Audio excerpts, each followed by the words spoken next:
Hey, Grace Church, I want to give you a quick update about three things: mission trips, Easter, and re-engagement. So first of all, for mission trips, we do have 3 mission trips still scheduled. Of course, the landscape of our mission trips, they got demolished by the pandemic, but we have 3 mission trips, 2 domestic, 1 international.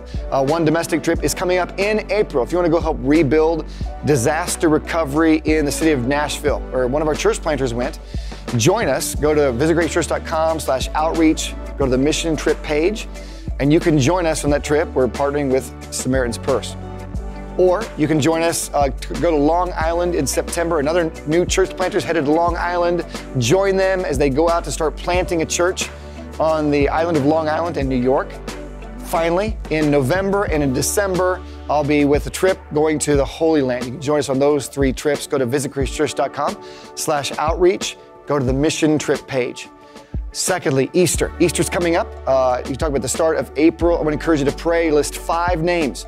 If you have not done so, put 5 names down on a list that you'll pray for on a regular basis and invite all 5 of them to join you for our Easter services. We'll extend the gospel. We're going to bring the story of the grave to life in a way probably you've never seen before, and talk about the resurrection of Jesus Christ. Either join you in in-person service, or join you in your household, but pray for at least 5 people. Invite all of them to our Easter services with you.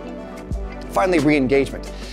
We're seeing people come back to all 3 of our in-person campuses, at our Olathe campus, our North Overland Park campus, and our South Overland Park campus. And consistently, I meet people and they say, I forgot what it was like to be worshiping in a community.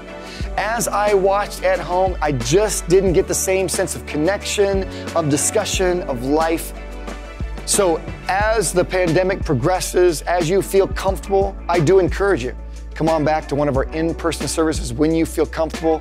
If you want to go to the least populated services, choose the first service at each of our campuses, which is the most spacing right there.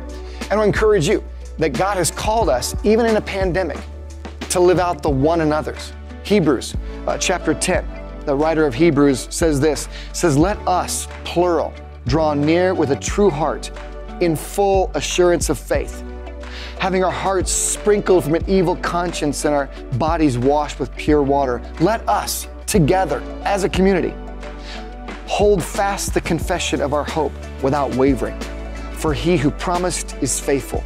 And let us, the community, multiple people, consider one another in order to stir up love and good works. How do you do that? Verse 25, Hebrews 10:25, not forsaking the assembling, the gathering of ourselves together, as the manner of some, but exhorting one another, and so much the more as you see the day approaching. The word church even means gathering. And I want to encourage you, if you've gotten out of the habit of gathering, the moment you start to feel comfortable, feel like God frees you up, gather once again, serve once again, study once again. It will transform your life and other people's lives as well. I'll let you know, Grace Church, I love you.